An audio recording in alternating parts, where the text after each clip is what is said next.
થવા દેવાનું નથી। આજે સ્ટેચ્યુ ઓફ યુનિટી થી ગ્રીન કોરિડોર બનતો અહીંયા સુધી આવી ગયો છે, પાટલા મોલ સુધી। અમારે ડેડિયાપાડામાં આવીને અમે અટકાવીને બેઠા છે। અમે સરકારને કીધું વિકાસ સાથે અમે સહમત છે, પણ તમારા રોડમાં અમારા ખેડૂતને શું વળતર મળવાનું છે?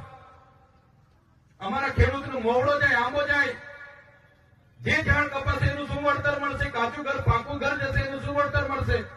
બોર જશે, કૂવો જશે એનું શું વળતર મળશે? જમીનનું શું વળતર મળશે? જે લોકો સનદ મળી છે, જંગલની જમીન ખેડી ખાય છે લેવલિંગ કરીને, એમને શું વળતર મળશે?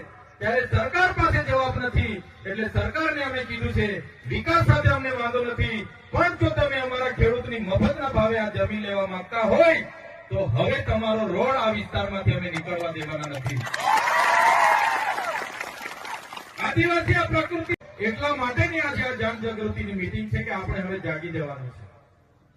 ત્યાં સુધી આપણે વિકાસના નામે આપણી પાસે મફતના ભાવે જમીનો લઈ છે। આજે સ્ટેચ્યુ ઓફ યુનિટીની વાત આવે, આ ગામથી સ્ટેચ્યુ ઓફ યુનિટી સામે દેખાય છે।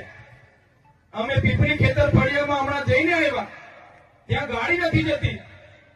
જ્યાં વિશ્વની સૌથી મોટી પ્રતિમા હોય, વિશ્વના ટુરિઝમો આવતા હોય, અને સરકારો આ સ્ટેચ્યુ ઓફ યુનિટીના નામે, નર્મદા ડેમના નામે પૂરા દેશમાં ચૂંટણી લડીને જીતતી હોય, અને એનાથી 5 કિલોમીટરના ગામમાં, 10 કિલોમીટરના ગામમાં રોડ ના હોય, આનાથી દુઃખની વાત તો બીજી શું હોઈ શકે?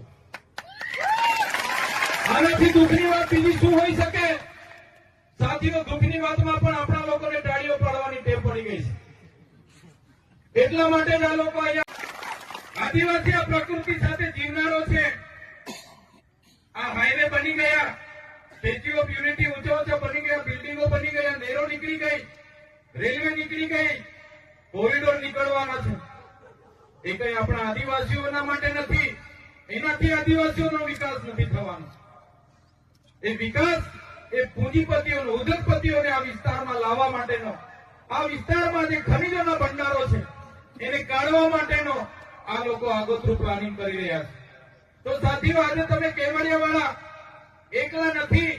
આજે કેવડિયાવાળાની વારી છે, કાલે માલસામોટવાળાની પણ વારી આવવાની છે, દેવમોગરાવાળાની પણ વારી આવવાની છે, છોટાઉદેપુર વાળાની પણ વારી આવવાની છે। આદિવાસી વિસ્તાર જ હવે બચ્યો છે, બધાની નજર આપણા વિસ્તારો પર છે। જો આજે આપણે જાગીશું નહીં, આવનારા દિવસોમાં તમામ આદિવાસી વિસ્તાર અને આપણા સાથેના લોકો કેટલા વિસ્થાપિત થઈને નવા વસાહતોમાં જતા રહ્યા। આજે પણ એમના અધિકારો એમને નથી મળ્યા। એમણે કીધું હતું પરિવારમાંથી એક જણને સરકારી નોકરી આપીશું, સિંચાઈ પિયત વાળી ખેતીની જમીન આપીશું, નર્મદાની વીજળી મફત આપીશું। આજે પણ એ લોકોની માંગ નથી પૂરી થઈ। આજે પણ એ લોકોના ગામોમાં સ્મશાનની જગ્યા નથી, એ લોકોની ગામમાં આજે આંગણવાડી નથી, એ લોકોના ગામમાં આજે પણ શાળા નથી, ગોચર નથી। એવી પરિસ્થિતિ અહીંથી વિસ્થાપિત થયેલા લોકોની છે।